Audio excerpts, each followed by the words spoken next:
SIP आखिर क्या है ये एसआईपी? क्यों लोग आज एसआईपी के पीछे भाग रहे हैं? क्या है एसआईपी? तो दोस्त, अगर आप पैसे कमाकर सिर्फ सेविंग्स कर रहे हैं लेकिन इन्वेस्ट नहीं कर रहे हैं तो महंगाई धीरे धीरे आपकी मेहनत की कमाई की कीमत कम कर रही है।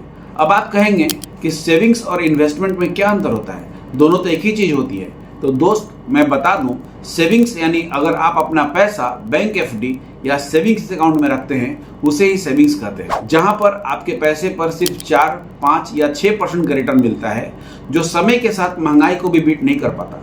लेकिन वही पैसा आप किसी अच्छे mutual funds, stocks, PPF, NPS या प्रॉपर्टी में लगाते हैं, उसे इन्वेस्टमेंट कहते हैं, जहां आपका पैसा महंगाई को बीट करता है और कंपाउंडिंग के साथ कई गुना बढ़ जाता है। तो आइए आज जानते हैं 10 ऐसे कौन से कारण हैं जिनकी वजह से हर कमाने वाले व्यक्ति को एसआईपी यानी म्यूचुअल फंड्स में निवेश जरूर करना चाहिए। नमस्कार, मेरा नाम शंकर सोनी है और मैं एक फाइनेंशियल एडवाइजर हूं और मेरे चैनल का नाम सोनी इन्वेस्टमेंट है। अगर आप इस चैनल पर नए हैं और इन्वेस्टमेंट, इंश्योरेंस और फाइनेंस से संबंधित जानकारी चाहते हैं तो इस चैनल को सब्सक्राइब कर लीजिए ताकि हमारी वीडियो आपको हमेशा मिलती रहे।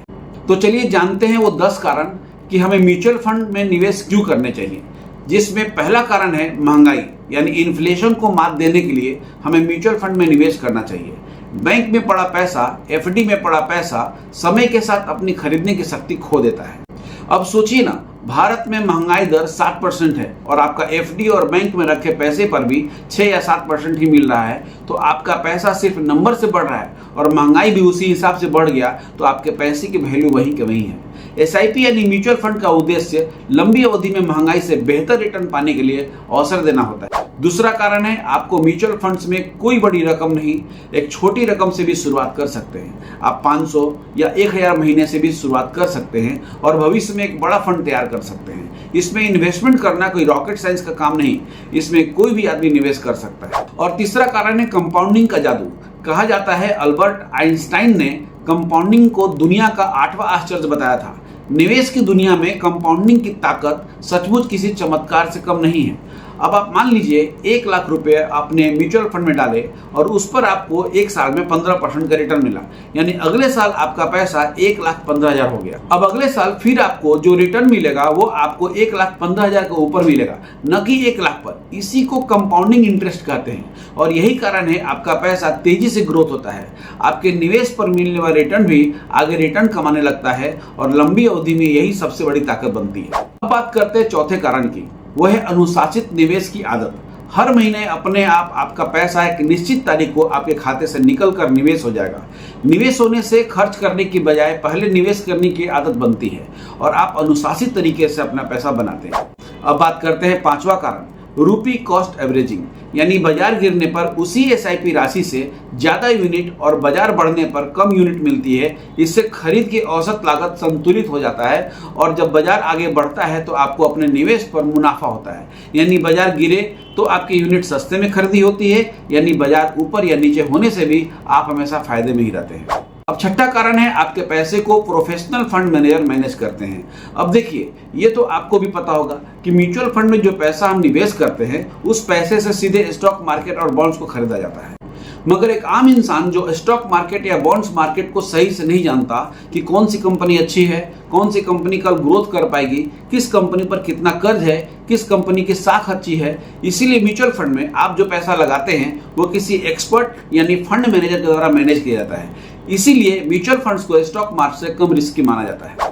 7वां कारण है, आपके लक्ष्य पूरे करने में मदद करता है। बच्चों की उच्च शिक्षा हो या उनकी शादी या घर खरीदना या रिटायरमेंट जैसे बड़े वित्तीय लक्ष्यों के लिए एसआईपी एक व्यवस्थित तरीका हो सकता है, जहां आपको लंबे समय में बेहतर रिटर्न और कंपाउंडिंग की वजह से बहुत कम इन्वेस्टमेंट में अपना लक्ष्य जल्दी अचीव कर पाते हैं। और 8वां कारण है डाइवर्सिफिकेशन, यानी आपका पैसा सिर्फ एक ही कंपनी में नहीं लगता। आप जो 1000, 2000 या 5000 हर महीने एसआईपी में देते हैं वो जाकर कई अच्छी कंपनियों और अच्छे सेक्टरों में फैल जाता है, जिससे जोखिम संतुलित करने में मदद मिलती है।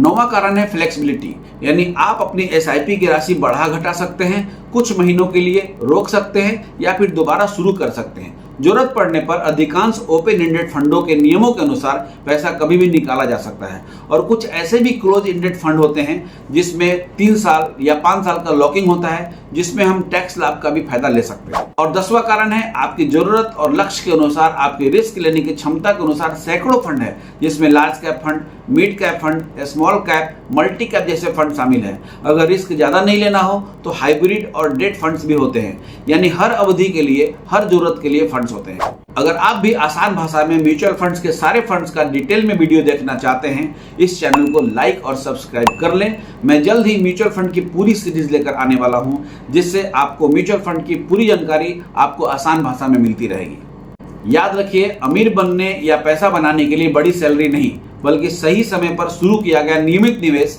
ज्यादा मायने रखता है। जितनी जल्दी एसआईपी शुरू करेंगे, उतना ही ज्यादा समय आपके पैसे को बढ़ने का मौका मिलेगा। अगर आपको समझना है कि आपकी इनकम, उम्र और जरूरत के अनुसार हर महीने कितने की एसआईपी करनी चाहिए या कौन सा फंड में पैसा लगाएं, तो कमेंट में एसआईपी लिखिए या मेरे व्हाट्सएप पर मुझसे जुड़िए। हम आपको फ्री में इन्वेस्टमेंट का पूरा रोड मैप देंगे। तब तक के लिए इस वीडियो को पूरा देखने के लिए आपका बहुत बहुत धन्यवाद।